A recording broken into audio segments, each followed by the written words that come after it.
ఒక గొప్ప దైవజనుడు చార్లెస్ స్పర్జన్ గారని, వారు ఎప్పుడు ఇలా మాట్లాడతారు.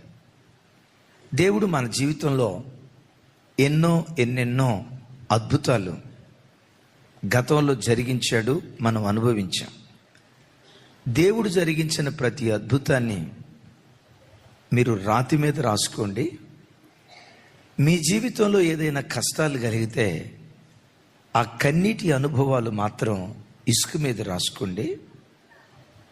ఏ బిడ్డ కూడా కష్టాలను రాళ్ల మీద రాసుకొని దేవుని అద్భుతాలను ఇసుక మీద రాసుకునేవారిగా ఉండొద్దు అని ఆ భక్తుడు మాట్లాడతాడు. ఎందుకు ఆ మాట అన్నాడంటే, సహజంగా ప్రతి వ్యక్తి జీవితంలో పగలు రాత్రి ఉన్నట్లుగా సుఖదుఖాలు ప్రతి మనిషి జీవితంలో ఉంటాయా ఉండవా? మీ బ్రతుకులు అంతా సుఖమే ఉందా? మాట్లాడాలి. అలాగని అంతా దుఃఖమే ఉందా? నా బ్రతుకంతా దుఃఖమేనండి అన్నవాళ్ళు ఎవరైనా ఉంటే చేతులు ఎత్తని చూద్దాం. Thank you. నా బ్రతుకంతా సంతోషమేనండి అన్నవాళ్ళు చేతులు ఎత్తండి. నేను కూడా ఎత్తలేను కదా. నేనంట పగలు రాత్రి కలయికున్నట్లుగా మనిషి జీవితం సుఖదుఖాల కలయిక. కానీ మనిషి చేసే పొరపాటు ఏంటో తెలుసా? దేవుడు తన జీవితంలో చేసిన అద్భుతాలను గుర్తుకు తెచ్చుకోకుండా తన జీవితంలో ఉన్న కొన్ని కష్టాలు ఉన్నాయి, కష్టాలు లేవని అనను, నిందలు లేవని అనను, బాధలు లేవని నేను అనను, శ్రమలు లేవు అని నేను అనను, రోగాలు లేవు అని నేను అనను, ఉన్నాయి. కానీ సైతాన్ ఏం చేస్తాడో తెలుసా? పదే పదే నీ కష్టాలను కళ్ళ ముందు పెట్టి, చూడు మీ ఇంట్లో నీ కొడుకు ఆరోగ్యం బాగాలేదు కదా, చూడు నీ కూతురికి ఉద్యోగం రాలేదు కదా, చూడు మీ అమ్మాయికి ఇంకా వివాహం కాలేదు కదా, దేవుడు చక్కటి ఉద్యోగం ఇచ్చి ఉండొచ్చు, దాన్ని గుర్తుకు తెచ్చుకొనివ్వడం. చక్కటి ఇల్లు ఇచ్చి ఉండొచ్చు, అది గుర్తుకు తెచ్చుకొనివ్వడం. వ్యాపారాన్ని బహుగా దేవుడు దీవించి ఉండొచ్చు, అది గుర్తుకు తెచ్చుకొనివ్వడం. పదే పదే ఏం గుర్తుకు తీసుకొస్తాడో తెలుసా? మీ అమ్మాయికి 30 సంవత్సరాల వయసు వచ్చింది, ఇంకా ఏమండే ఇంకా పెళ్లి కాల, కాదేమో కాదేమో కాదేమో కళ్ళ ముందు అది ఒక్కటే చూపించి దేవుడు చేసిన మహోపకార్యాలు గుర్తుకు తెచ్చుకోకుండా సాతానుగాడు నిన్ను కృంగదీస్తాడు. అది వాడి ఆయుధం. అందుకని ఆ భక్తుడు ఏమంటాడంటే, దేవుడు నీ బ్రతుకులో చేసిన అద్భుతాలనేమో ఎప్పుడు రాతి మీద రాసుకో, రాతి మీద రాసుకో. జీవితంలో ఎదురయ్యే కష్టాలనేమో ఇసుక మీద రాసుకో. ఎందుకో తెలుసా? ఆ కష్టాలు కొద్ది రోజులే ఉంటాయి, ఏదో ఒక రోజు కనుమరుగయ్యేటట్లుగా దేవుడు కార్యం చేస్తాడు. ఏదో ఒక రోజు మాయమయ్యేటట్లుగా దేవుడు కృప చూపిస్తాడు. ఓ మాట అడుగుతాను, చిన్నప్పటి నుంచి కొన్ని కష్టాలు వచ్చాయి కదా, నాకు కొన్ని కష్టాలు వచ్చినాయి అయ్యా అన్నవాళ్ళు చేతులు ఎత్తని చూద్దాం. అమ్మా ఏం కష్టాలు రాలేదా? అయితే ఒక మాట, ఆ రోజు వచ్చిన కష్టాలు అట్లాగే ఉన్నాయా? కొన్ని దినాల తర్వాత ఈ కనుమరుగైపోయాయా? చెప్పాలి. అందుకని వాటిని ఎక్కడ రాసుకోవాలి? ఇసుక మీద రాసుకో. దేవుడు చేసిన అద్భుతాలు రాతి మీద రాసుకునే వారిగా ఉండాలి. ఎందుకు దేవుని కార్యాలు రాతి మీద రాసుకోవాలి? మన కష్టాలను ఎందుకు ఇసుక మీద రాసుకోవాలి? రండి వాక్యాన్ని ధ్యానించుదాం. యెహోషువ గ్రంథం 10వ అధ్యాయం 24వ వచనం నుండి 26వ వచనం వరకు వ్రాయబడిన మాటలు నేను చదువుతాను. అందరూ నాతో కలిసి బాల్కనీలో ఉన్న బిడ్డలు కూడా పెద్దగా చెప్పడానికి ప్రయత్నం చేయండి. వారు ఆ రాజులను వెలుపలికి రప్పించి యెహోషువ యొద్దకు తీసుకొని వచ్చినప్పుడు, యెహోషువ ఇశ్రాయేలీలందరినీ పిలిపించి తనతో యుద్ధమునకు వెళ్ళి వచ్చిన యోధుల అధిపతులతో, మీరు దగ్గరకు రండి, ఈ రాజుల మెడల మీద మీ పాదములు నుంచుడని చెప్పగా, వారు దగ్గరకు వచ్చి వారి మెడల మీద తమ పాదముల నుంచిరి. ఒకసారి నా వైపు చూడండి. 5 రాజులను ఇశ్రాయేలీయులు పట్టుకున్నారు. యెహోషువ దగ్గరికి తీసుకొచ్చారు. చంపేసేయండి అని అంటే పర్వాలా, వీళ్ళని ఏదో ఒకటి చేసేసేయండి అని అంటే పర్వాలా. ఇక్కడ యెహోషువ ఏం చేస్తున్నాడో తెలుసా? ఆ 5 అట్లా మోకరింపజేసి యోధులతో చెప్తాడు, వారి మెడల మీద మీ పాదములు ఉంచండి అంటాడు. దీని గూర్చి ఉదయం చెప్పాను. ఒక్క మాట చెప్పి నేను వాక్యంలోకి వెళ్తాను. గడిచిన దినాల్లో ఏ సమస్య అనే శత్రువు నీ మీద చెలరేగినా కొంచెం కాలం ఓపిక పట్టు, ఆ శత్రువును నీ పాదముల క్రిందకి దేవుడు తీసుకొస్తాడు.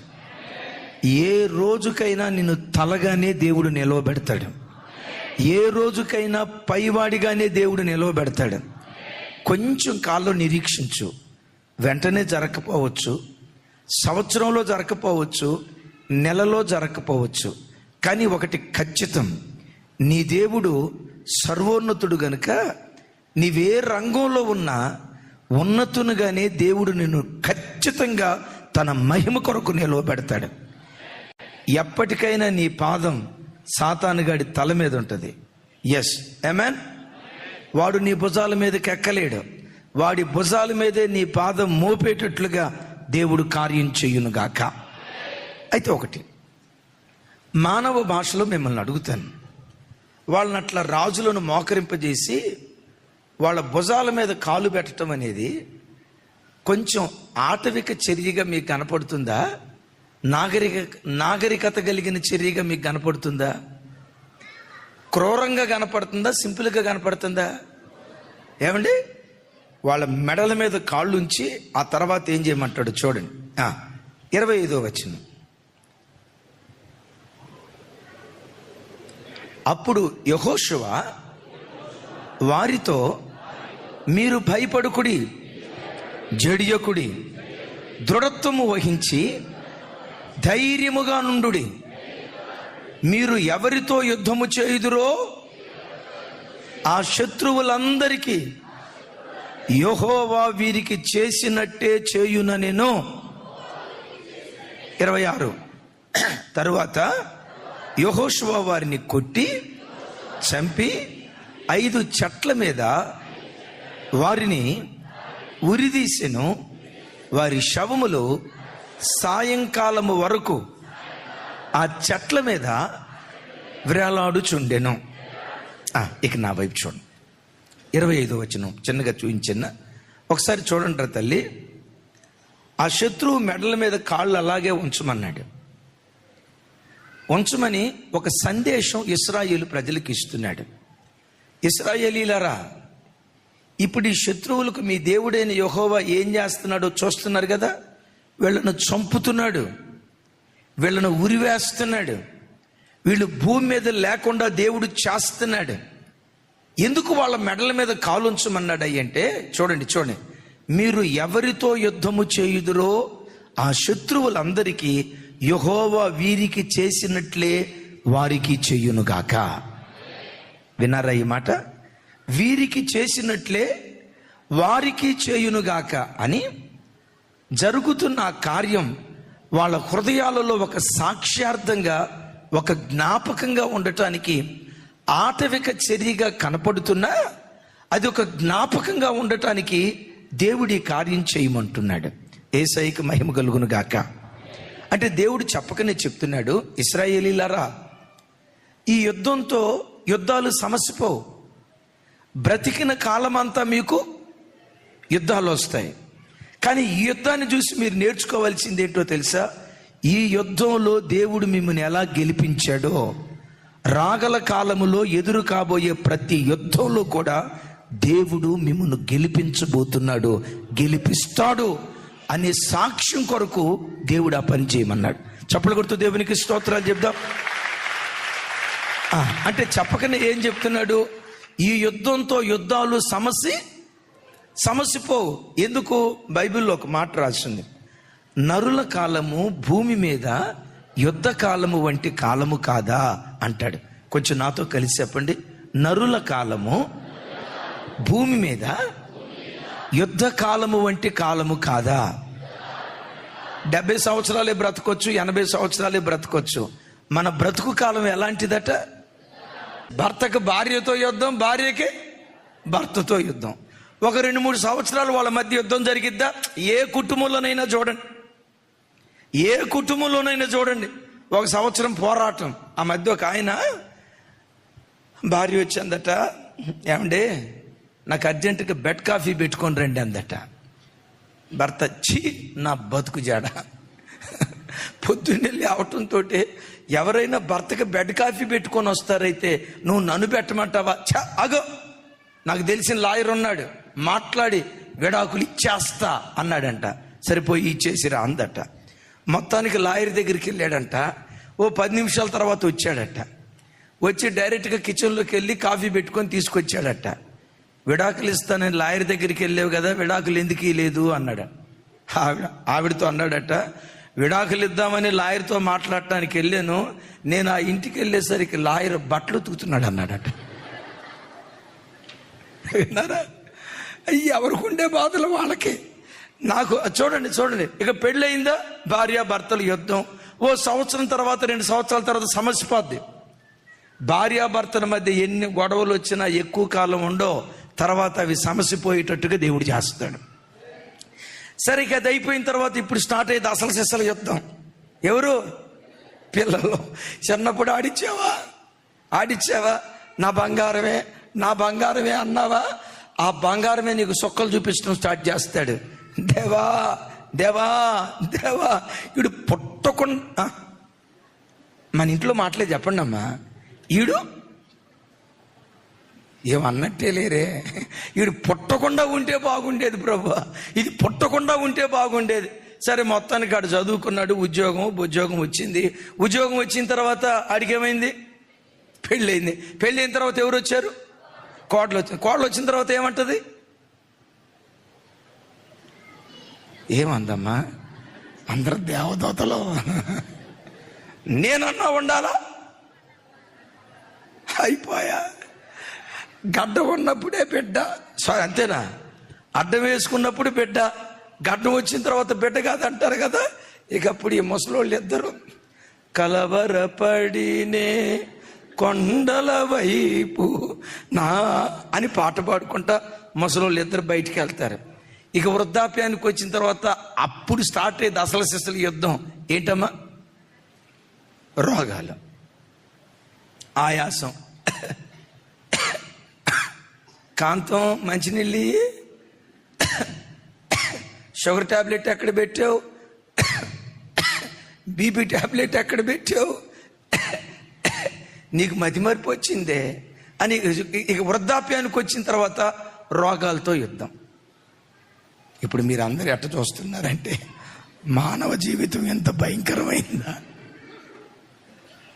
దైవజనమా, జీవితంలో ఎన్ని యుద్ధాలు వచ్చినా ప్రతి యుద్ధంలో గెలిపించటానికి నీ పక్షాన దేవుడు ఉంటాడు.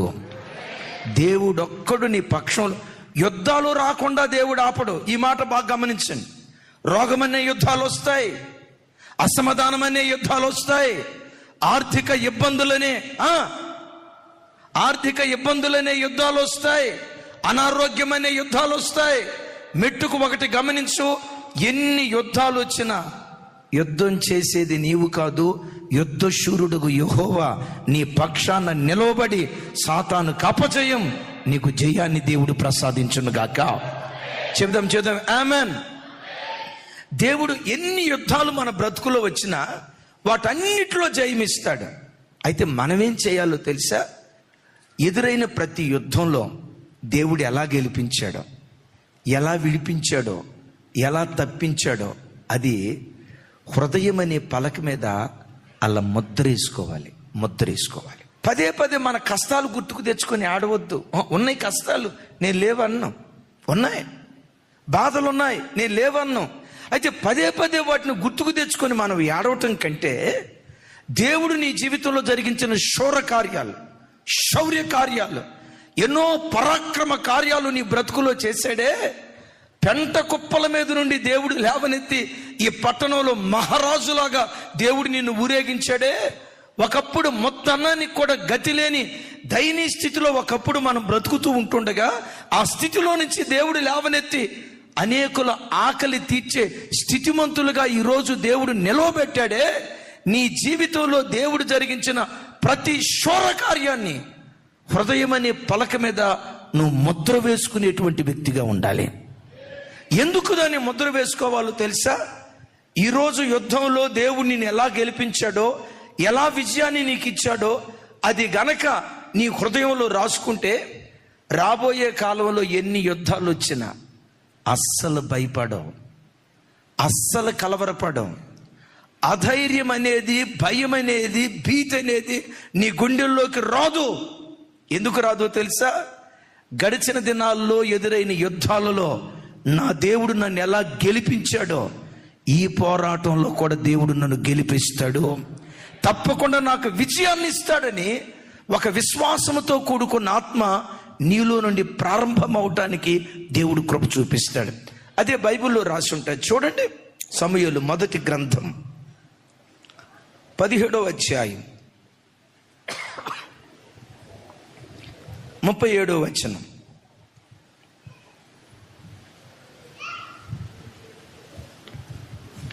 పదిహేడు 37. అందరూ నాతో కలిసి చెప్పండి. సింహము యొక్క బలము నుండి, ఎలుకబంటి యొక్క బలము నుండి నన్ను రక్షించిన యెహోవా ఈ ఫిలిష్తీని చేతిలో నుండి కూడా నన్ను విడిపించుననియు చెప్పాను.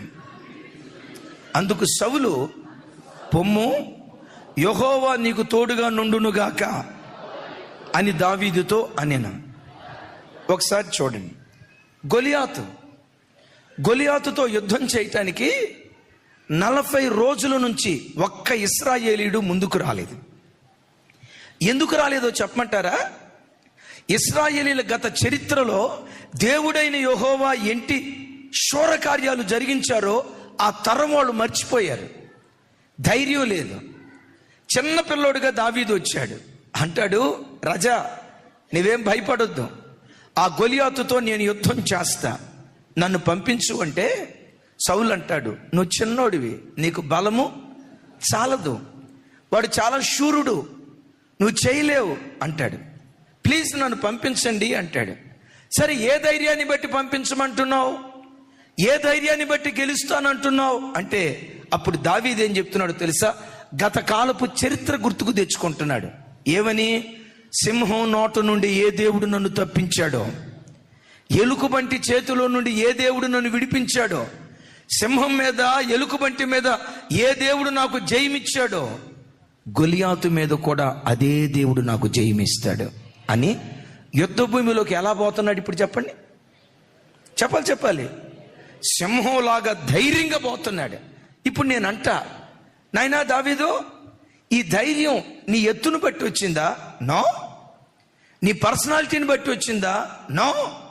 జనబలం, ధనబలం, ఖండబలం, కులబలం, ఏ బలాన్ని బట్టి నీకు వచ్చిందయ్యా అని దావీదుని అడిగితే దావీదు అంటాడు, జనబలాన్ని బట్టి వచ్చిన ధైర్యం కాదు ఇది, ఖండబలాన్ని బట్టి వచ్చిన ధైర్యం కాదు ఇది, ధనబలాన్ని బట్టి వచ్చిన ధైర్యం కాదు ఇది, దైవ బలాన్ని బట్టి కలిగినటువంటి ధైర్యం ఇది అని దావీదు మాట్లాడుతున్నాడు.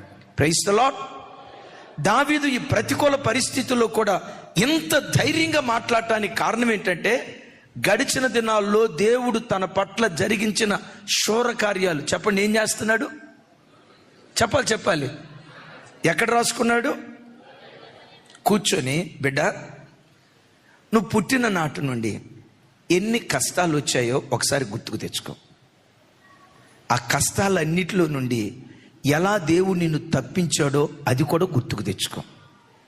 ఎన్నో చిక్కుముడులు, ఈరోజు నువ్వు అనుభవించే చిక్కుముడి ఆఫ్టర్ ఆల్ ఇంతకు మించిన సమస్యలు నీ బ్రతుకులో ఎదురయ్యాయి, సంక్లిష్ట పరిస్థితులు ఎదురయ్యాయి. కూర్చొని ఆ చిక్కుముడులన్నిటినీ దేవుడు ఎలా విప్పాడో ఒకసారి గుర్తుకు తెచ్చుకో.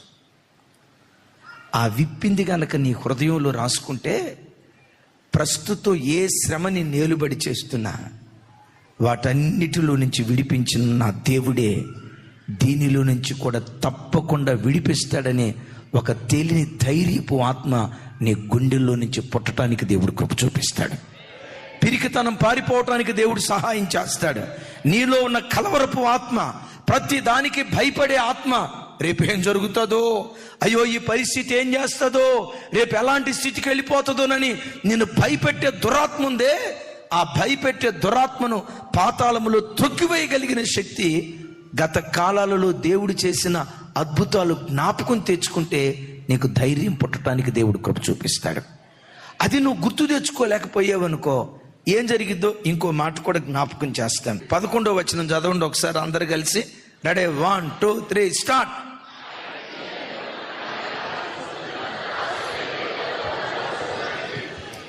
రైట్. ఆయన క్రియలను, ఆయన వారికి చూపిన తన ఆశ్చర్య కార్యములను ఏం మర్చిపోయారు? గడిచిన దినాల్లో దేవుడు జరిగించిన క్రియలు, గడిచిన దినాల్లో దేవుడు చేసిన ఆశ్చర్య కార్యాలు వాళ్ళు మర్చిపోయారట. అలా మర్చిపోవటాన్ని బట్టి వాళ్ళ బ్రతుకేమైందో 9వ వచనంలో చెప్తాడు. యుద్ధ సన్నద్ధుడైన ఎఫ్రాయిము వెండ్లను పట్టుకొని, ఎఫ్రాయిము సంతతి వారు యుద్ధ కాలమున, చెప్పాలి ఏ కాలం అది? ఏ కాలం అది? ఏం పట్టుకున్నారు? విల్లు పట్టుకొని ఏం చేయాలి? విల్లు పట్టుకొని ఇంటికి వెళ్ళాలా, యుద్ధం చేయాలా? వీళ్ళు ఏం చేశారు?